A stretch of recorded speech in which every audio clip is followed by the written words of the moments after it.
Hello, everybody, and welcome back to the 9 Frames podcast. This is episode 7. I am one half of your host, Bill Whalen. I'm Mike Whalen. And it is August 7th, Monday, August 7th, 2023. We're going to get into some subpoints around Major League Baseball. We're going to start with the big one from the series between Cleveland and the White Sox. Jose Ramirez slides into second head first, gets tagged pretty hard by shortstop second baseman Tim Anderson. Slaps him on the head. J-Ram gets up like he's unhappy. Tim Anderson drops his fielding glove and puts the Dukes up. Squares up. Yeah, like he's ready to fight. Jose Ramirez drops him with a right hook of his own. Put him on his ass. Really did. You don't see it often in baseball. I don't mind it. Did you hear the call from the Guardians? Down goes Anderson! It sounded like a primetime boxing matchup, and it looked like one, too. I was just listening to High Heat with Chris Russo, and he was saying that apparently Tim Anderson was chirping the Guardians' first baseman earlier, and it just seemed like the umpire was telling him he needs to cool it. Right. It seemed like he was just in a bad mood. Yeah. I mean, yeah, and that definitely looked like a bad mood to me. He ends up getting dropped at second by Jose Ramirez, and obviously they both get tossed. Benches are clearing. That's a weird culture over there for the White Sox right now. I was going to say, did you see what new Yankee reliever Kenyon Middleton just said about the White Sox apparently have no rules in their clubhouse and multiple relievers would fall asleep in the bullpen? That's insane to hear. He's particularly said even rookies. That's insane. That's crazy. You have to have no kind of structure for rookies to feel comfortable enough to fall asleep in the bullpen. Yeah, so that's nuts. The White Sox having another pretty bad season. They're in 4th place right now. Only because the Royals have been so bad until recently. Yeah, behind even the Tigers. With no rules, people are sleeping. Your middle infielders are throwing hands. Getting suspended. Pretty insane. We'll move it on. Baltimore ends up sweeping the lowly Mets now. Mets looking terrible. Baltimore stays hot, dominant fashion. Baltimore's up 3 games in the AL East now over the Rays. 2 teams going opposite directions. Pretty crazy. One of the biggest reasons is Felix Bautista anchoring the back end of that Orioles bullpen. Yeah, we've hyped him up. We've given him a lot of love here. Well, we're going to do it again because I have a question for you. Should he start to be considered for the American League Cy Young? Yeah, no, I've heard this a little bit of buzz around that. Much like another Orioles reliever from 2016, Zach Britton got in the conversation back then. But again, Zach Britton, what did he end up finishing? 4th? 4th, I believe, yeah. Yeah, and that was the year Rick Porcello won. So I think this is going to be a very similar situation where Felix has an absolutely insane year, but due to him being a reliever and just the lack of innings and everything, you're going to see like a Kevin Gausman get it, something like that. I don't have the exact number or date, but I don't know the year of the last time a reliever won the Cy Young. It must have been way Raleigh back. Fingers, something 80s, like that. 90s, something like that, yeah. Sounds about right, yeah. I mean, Batista's 6-1 on the year. He's thrown 52 2/3. He's got 102 strikeouts, which equates to a 17-something K per 9. Ungodly. 0.85 ERA and a 0.85 WHIP. So I mean, the guy's literally unhittable. Yeah, and 6 wins out of the pen. Obviously, he's helping that team a ton. I wouldn't mind his name being in the. I think you'll end up seeing him probably finish 4th or 5th this year. I think he'll finish in the top 5 for sure. Which is awesome. If he continues to pitch this way, though, I mean, yeah, seeing a reliever get votes is awesome. Yeah. We'll move it on to an absolutely terrible series for the Cincinnati Reds. Reds get swept by the very bad Nationals. 6 games in a row now. That's a 6-game losing streak. They're now tied for the second NL wild card spot with the Cubs. They're tied for second in the NL Central. Excuse me. They're a game and a half back of the first place Milwaukee Brewers. Only one back in the loss column. Yes, and due to Chicago having the tiebreaker against the Reds, they currently actually hold that wild card spot. That gets the Reds out of the wild card right now. Yeah, they have one less loss and one less win, but since they played together against each other, like you said, and the Cubs have won. Yeah, we'll talk more about the Cubs later because they've been really hot, but the Reds have just been the opposite of that. Yeah, I was going to say 2 teams going opposite directions. 7-3 in the last 10 for the Cubs, 3-7 in the last 10 for the Reds. So. Yeah, and the Nationals do things in that series, like they intentionally walked Ellie De La Cruz, and for Nick Senzel to come up with the bases loaded, and Nick Senzel pops up weekly to second base. Yeah. Cincinnati's looking rough right now. Keeping it in the NL, San Francisco gets swept in a short 2-gamer against the Oakland Athletics, which is just not what you want to see. Battle of the Bay goes Oakland's way this time. That's going to make them go into a tie for the top wild card spot with the surging Philadelphia Phillies. Yeah, pretty insane to see. The Phillies look really good. San Francisco losing 2 to Oakland is just that's baseball for you. Miami gets swept by Texas. Rough. I mean, they have not looked good at all since the second half began. Tough series against Philly last week, and now another real tough one against Texas. They fall completely out of the NL wild card picture as of right now as well. Half game out. Texas is 2.5 games up on the Houston Astros in the West. That's awesome. That is good. Yeah, you love to see that. The Mariners, 4-game sweep of the Halos. The Halos have gone the wrong direction. Yeah, Angels stay in a rough skid. Ohtani's still playing his ass off, and it's just not enough. I mean, I find myself rooting for teams like the Mariners because of, like I said, the fans don't ever really get to see good teams, and they look good right now. Yeah, Mariners are the first team out. They're 2.5 games out of the wild card, so they're really trying to get in. That drops LA to 7 games out of the wild card, though. A game under 500 with 3 or 4 teams to leap just to get in, I don't know. Yeah, not looking great. Capping off our intro here, just kind of want to give the tip of the cap to Bobby Witt Jr. Absolutely insane here. He's the first player ever to have 20 home runs and 30 stolen bases in both of his first 2 seasons. Ever. In Major League Baseball history. Yeah, that's how many years of hundreds of years of baseball. It's crazy. Impressive. Man. Really impressive. So, tip of the cap to him. Royals stay a little, they're on a 2-game losing streak now, but they've been playing good ball lately. Yeah, what are they, 7-3 in their last 10? I mean, that's impressive for them. Tip of the cap to Bobby Witt Jr., tip of the cap to Kansas City. We're going to kick it off with the NL today. The Dodgers and Padres started a 4-game series on Friday, going, oddly enough, Friday through Monday instead of Thursday through Sunday. Kind of a weird set, yeah. I guess you would call it somber, but also happy news at the same time. Craig Stammen and Cole Hamels have both announced their retirement from baseball. Yeah, 2 veterans there. They had really great careers. Respect to Hamels and Stammen there. Both were in the Padres organization at the time, so, it's a nice tip of the cap. Enjoy retirement, fellas. You earned it. Definitely. Like I just said, the Dodgers and Padres are going to start their 4-game on Friday in San Diego. The Dodgers take the first game 10-5 as the bullpen goes 4 1/3, only allowing 3 earned runs.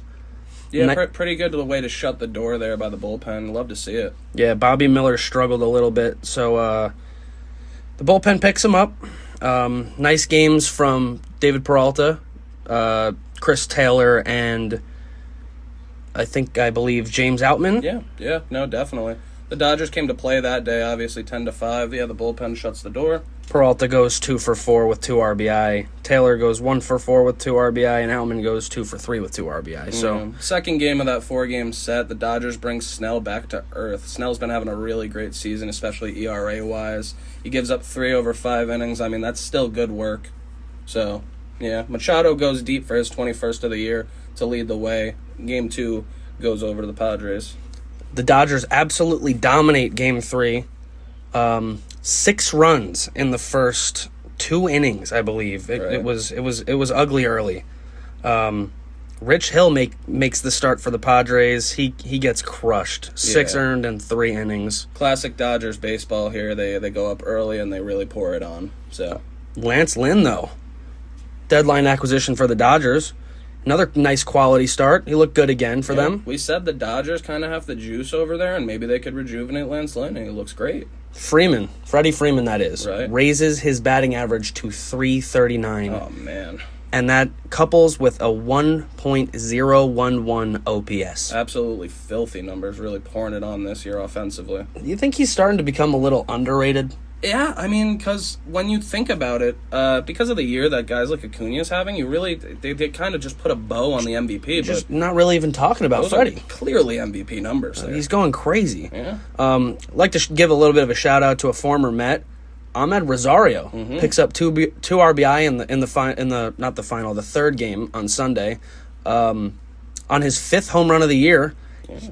Ahmed's got 9 RBI in 7 games as a Dodger so far. Right, so what we said about those acquisitions is these are guys that are having a little bit of struggles, and they might just get rejuvenated in that Dodger blue. The Dodger lab. Lance Lynn and Ahmed Rosario instantly being great for them. Joe Kelly, too. Yeah, he was part of the bullpen in the first game that shut it down. Great stuff, and he loves playing in Dodger blue. They loved it. So, how do we feel about the Dodgers' chances this year? Yeah, I mean, always great. I always feel great about their chances. They're always just kind of the team that can't finish it off. Do you think the Padres can make a run given the talent that they have? Between the two, I'm obviously going to lean Dodgers because Definitely. they're just the way that they play as a team is just so much more like in unison. Yeah, and adding Joe Kelly in the middle of that pen is obviously going to help the Dodgers out. Bringing back a couple of guys you're already familiar with Kike and Joe Kelly is nice. Yeah, I feel better about the Dodgers' chances than the Padres, but I mean that's not to say that the Padres are out of it. After playing some pretty good ball since the deadline, what are they, 3 games out of the wild card right Yeah, now? only 3 back, and the struggling Marlins and D-backs are both in front of them, and the Reds. So Yeah, I mean, so those are definitely struggling teams. While San Diego's playing pretty good ball. tonight is a huge game for them. Yeah, going for the split against the Dodgers. It'll be Tony Gonsolin taking on another former Met and Seth Lugo. Right, yeah, Lugo's been out of the pen and starting, so he's been really carrying a lot of weight for those Padres. I mean, the Padres certainly have the roster. Yeah, here's the thing. I look at that wild card race, and I'm looking at Cincinnati, Miami, and the Snakes, and I think the Padres have a better roster than all 3 of those teams. They absolutely do. Yeah. I think they probably have a better roster than the Cubs. But the Cubs are just hot right now. The only reason the Padres went down is because they lost to the eventual National League champions last year. So very true. Very true. It's the same team basically. Yeah. So feeling about the Dodgers' chances to end that, I would say the Dodgers have the best chance at winning the West always. The Giants are playing a little rough right now, and they had the best chance to take it from them. So You can't get swept by Oakland in a 2-game after what were they, like 3 games behind? Now it's 4. I mean, LA's the kind of team that's just probably going to finish off the West, and I wouldn't be surprised if the Padres end up finishing in second place in the West and getting that wild card spot. wow, you got them making up 6 games on the Giants? Yeah, in the last, we got a couple months here. I mean, they are a talented baseball team. Yeah, I think they're playing way better ball than the Giants as well lately. They just got to keep doing what they're doing. They're almost at 500 now. Yeah, definitely. So we'll keep our eyes on that game tonight. It should be an exciting one. Very interesting. All right, so we'll keep it in the NL now. Another interesting series of the week. The Braves play the Cubs in a 3-game set over the weekend. The Braves looked phenomenal in that first game against the Cubs. They won 8-0. They're powered by Max Fried in that one. He goes 6 innings strong, 3 hits only, no earned runs at all, no walks, 8 Ks. Another unbelievable start. Yeah, the Braves got the shutout, obviously. Probably NL's best team. Either them or the Dodgers, right? Yeah, well, I think it's definitely still the Braves. Yeah, you got to give the tip of the cap to the Braves. Acuna goes 3 for 5, probably our MVP in that game. He's going to raise his season's OPS to 1,009. So we just brought up Freeman. He's a little higher than him, which is pretty crazy. That's their 70th W of the year for the Braves.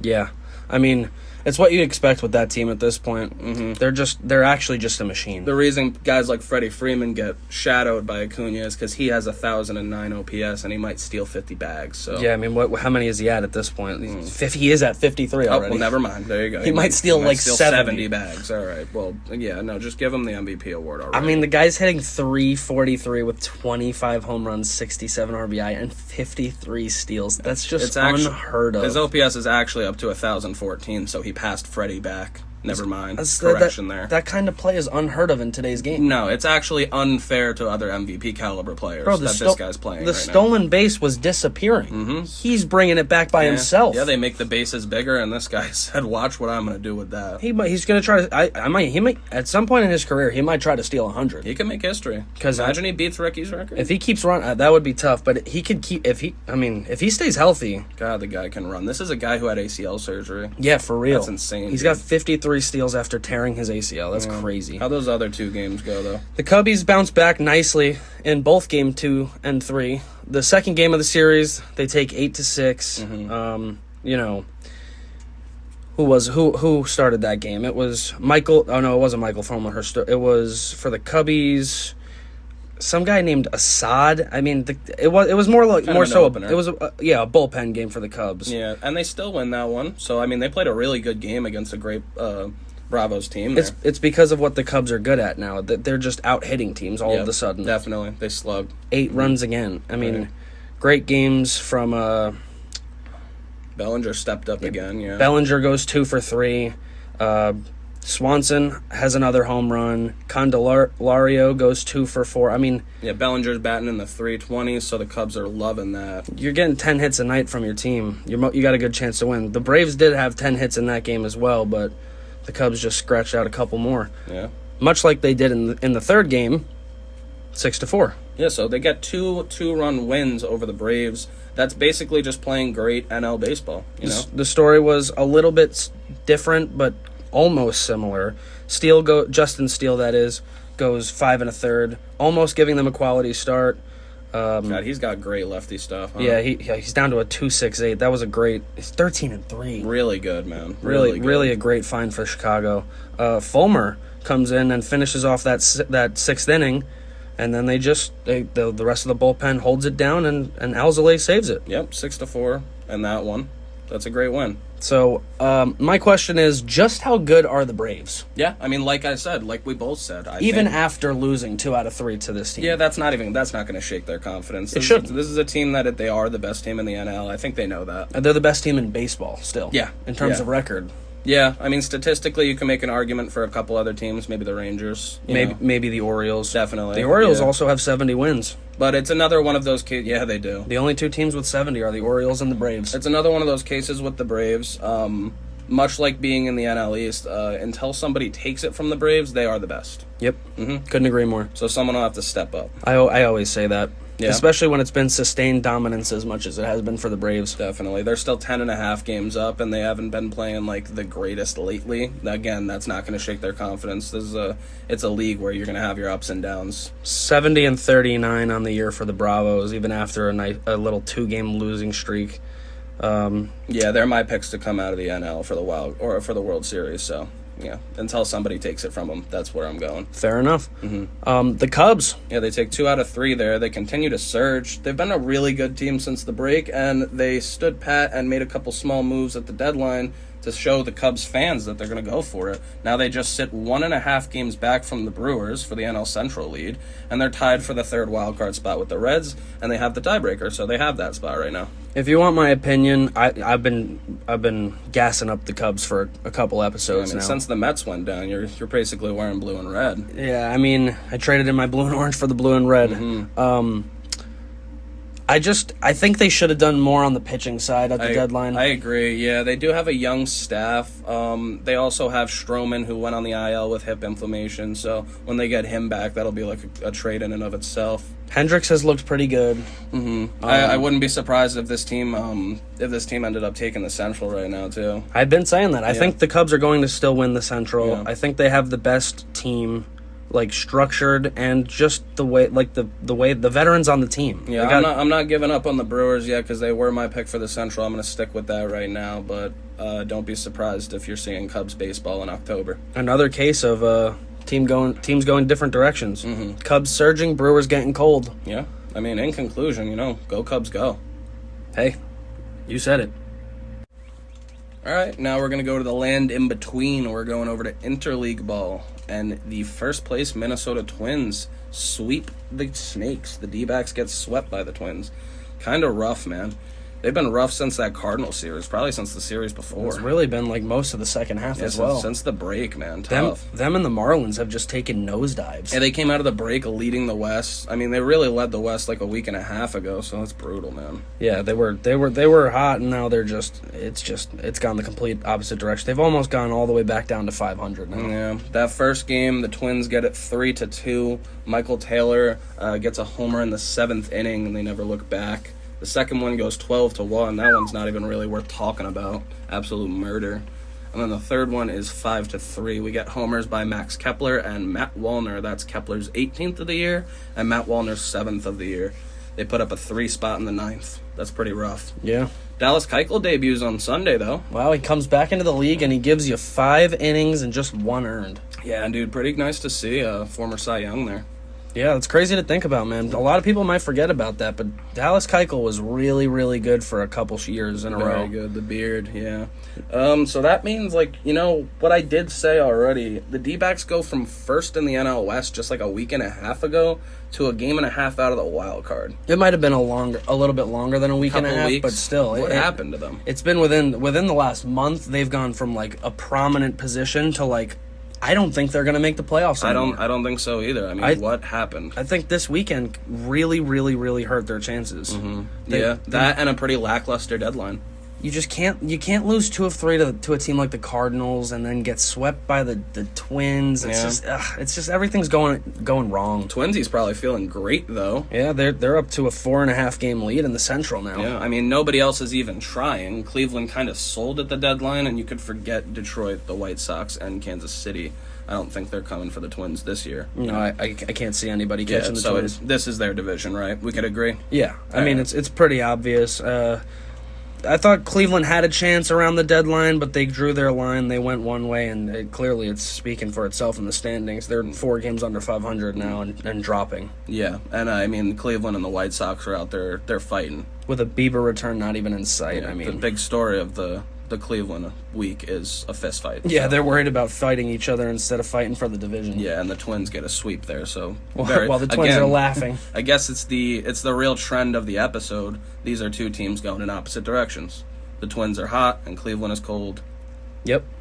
So Minnesota, that is their division until somebody takes it from them. And the D-backs go 2-8 in their last 10, and now they're behind Miami.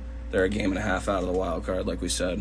Who would the Twins... The Twins would be playing the Blue Jays in the first round? See, I don't think the Twins are going to make it past them. I could totally see the Blue Jays just taking that series real quick. It's 3 road games, I get it, but, I mean, the Blue Jays are 33-26 on the road. It's just a road series. We're going to talk about the Blue Jays in a little. What did they do on the road? What did they just do? Yeah, that'll end the wild card series right there if they play like that. So yeah, they just need to take the first 2. Yep. Literally, just take 2 and you're out of there. Yep. So sad for the Snakes right now. They got to get it going, or they'll be a distant memory. Yeah, I think it's much like the Marlins. It's just not doing enough. Mm-hmm. Clearly the 3rd best team in their division. Maybe 4th. Yeah, I was saying clearly the 3rd best, maybe the 4th. Yeah, you're right.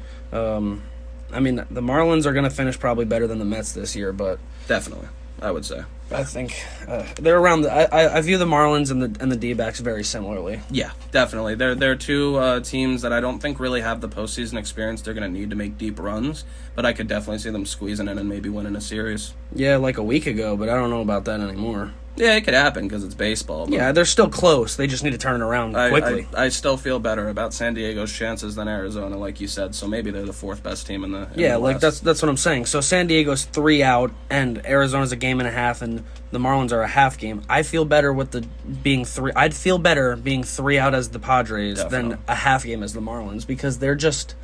The teams are different. Second biggest payroll in baseball. Yeah, the teams are just different. They expect different. Definitely, yeah. Different markets, different owners. Definitely. So we'll see how the NL wildcard shakes out. I mean, maybe the most interesting story in baseball right now. Yeah, how close that NL wildcard is. There's a log jam there. There's 6 teams playing for all within a 3-game span. Yeah, it's absolutely insane. So we'll keep an eye on that. We'll keep a very close eye on that. All right, now moving on over to the AL, one of the bigger series of the weekend. The Blue Jays visit the Red Sox in Boston for a nice little 3-gamer.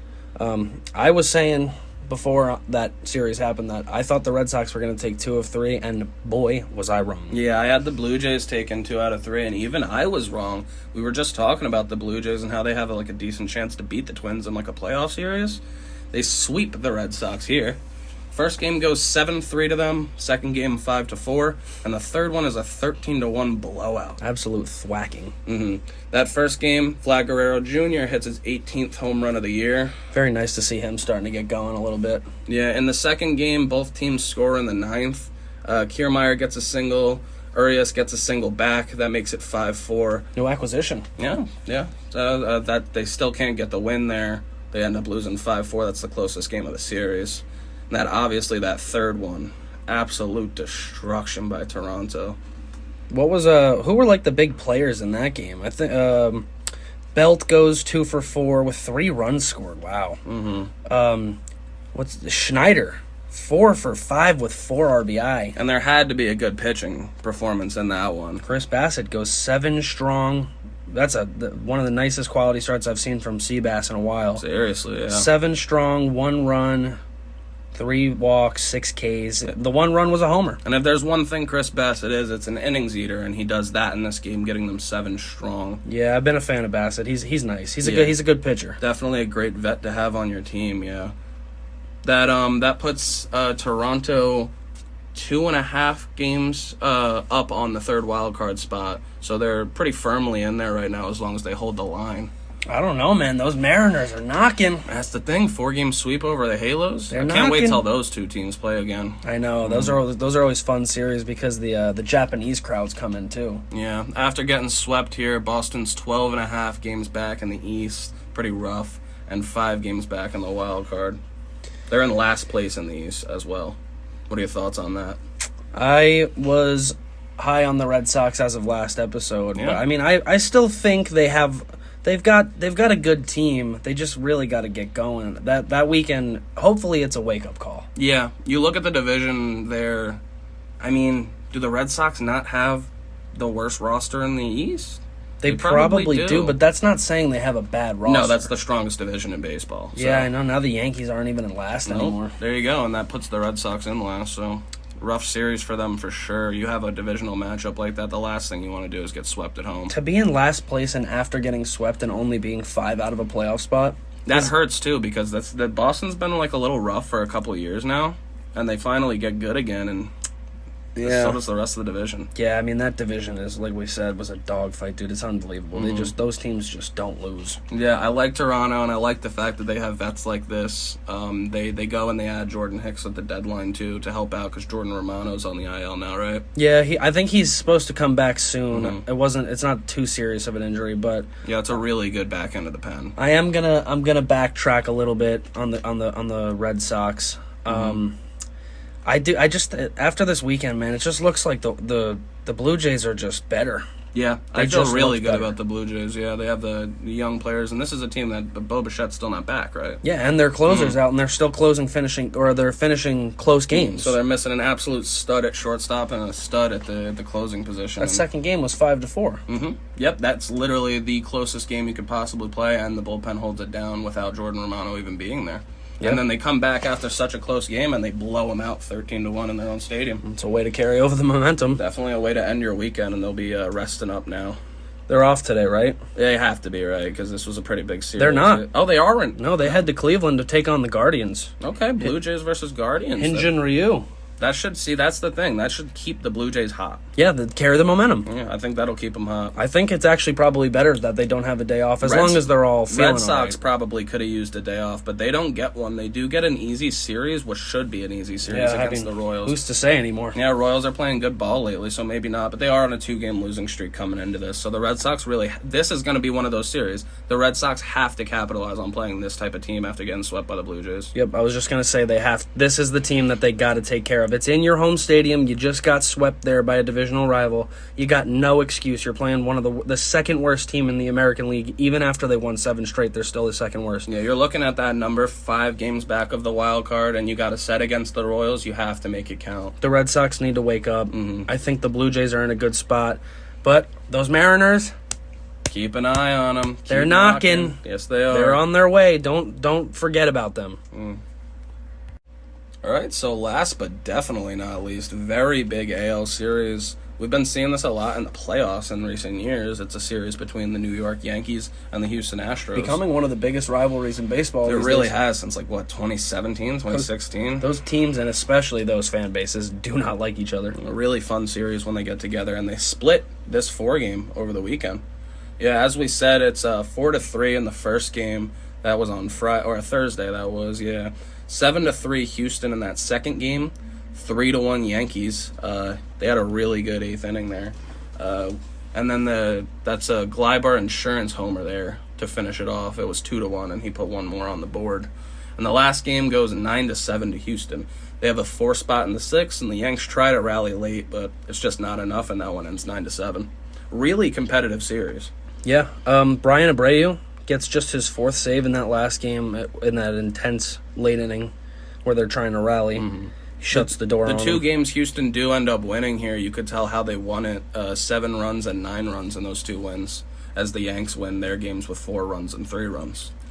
I gotta just for a second give Houston's bullpen like a little bit of a round of applause, man. They just shut it down like almost every night. Seriously, and yeah, that's really a formula for success in the playoffs. Them and Baltimore. Those are the two teams that are going to go really... that might be the ALCS just because of how good their bullpens are. We're talking about it. Teams like Toronto having Jordan Romano and Jordan Hicks. That's a good back end, too. Yeah, if you just get like decent starting pitching with a lockdown pen and your lineup just can hit, like these couple of teams, I mean, the Astros... I think that's why it's so disappointing to see the Mariners move Sewald there, because they could have had a good back end of the pen as well. We were just talking about the D-backs and the Twins. You saw he had a big blown save last night? Oh, no, who?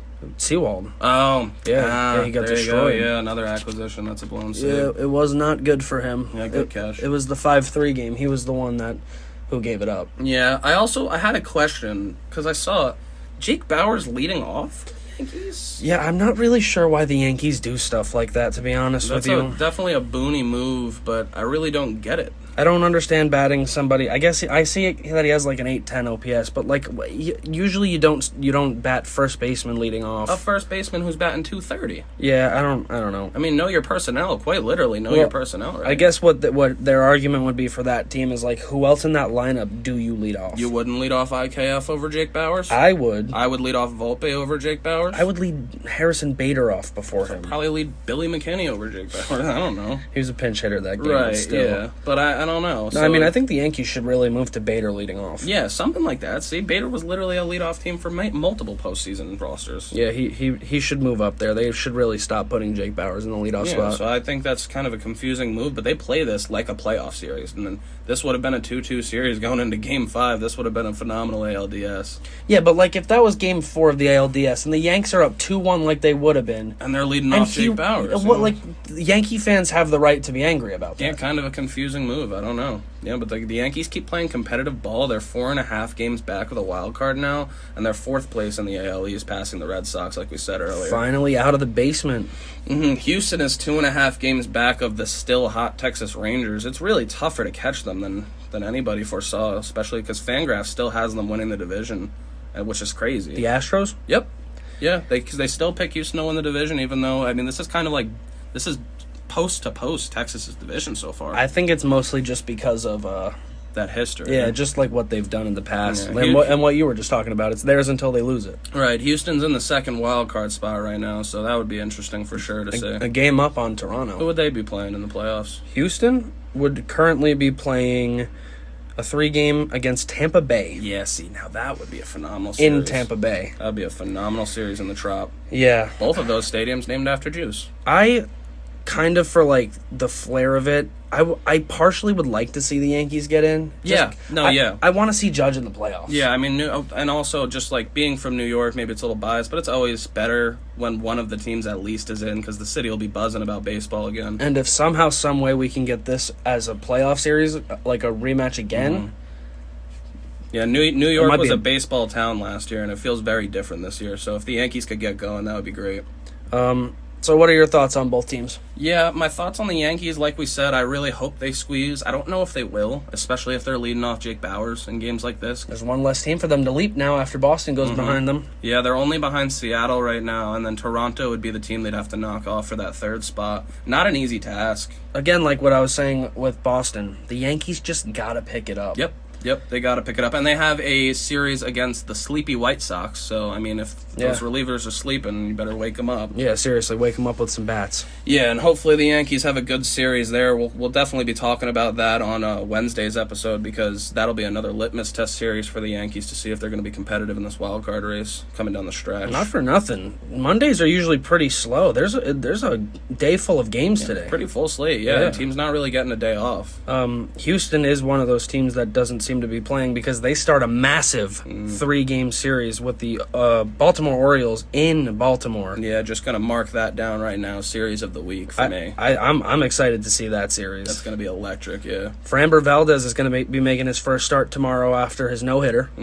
Yeah, so I gave my opinion on the Yankees. My thoughts on Houston, I just think Houston's going to be a postseason team, like simple and plain. Fair enough. They'll probably end up with that top wild card spot. If they don't, it'll be the West. Yeah? Yeah, I mean, they're just too good of a team, and they made a big move there. I said it last episode. I think this divisional race is going to go down to the last series. One of those games was Verlander, right? The Saturday one where they lost 3-1. 3-1? Yeah, so, I mean, a decent start from him. I'm pretty sure he went 7 and only gave up 2. He was good for them. Definitely, yeah, staying hot. They just didn't score. All right, so, yeah, that's going to be a huge acquisition for Houston coming down the stretch here. I think everybody should keep their eyes on that Astros-Orioles series. Yeah, definitely. That's going to be a fight. Series of the week, I would say.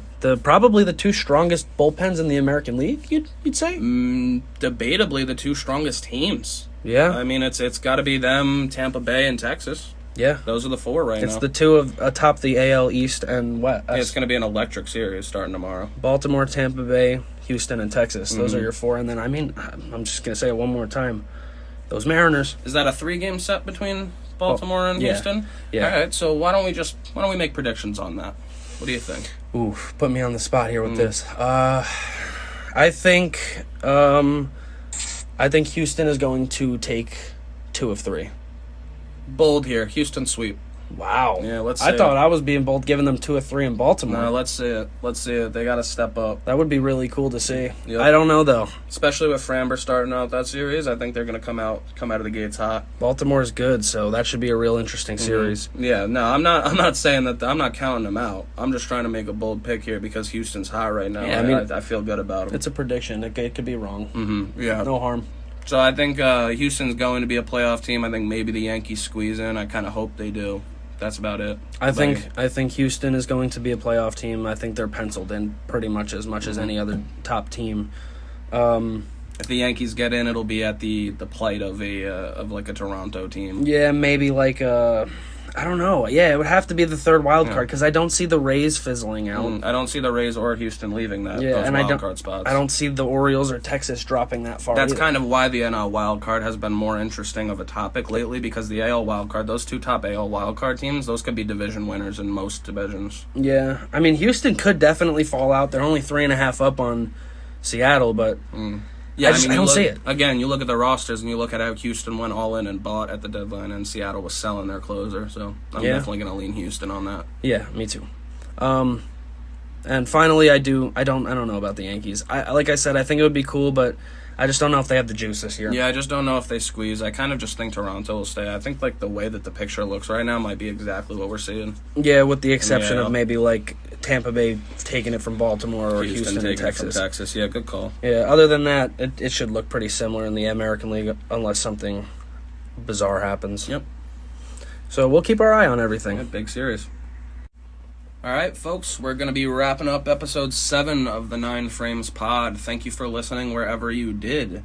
It is Monday, August 7th, 2023. You can find us on Spotify at 9 Frames. That'll be 9 Frames Podcast on YouTube, and follow us on Twitter at 9 Frames Pod. I am one half of your host, Bill Whalen. And I'm Mike Whalen. And it's been great talking ball with you today. Catch you next time, folks. We appreciate all the support. Please like and subscribe.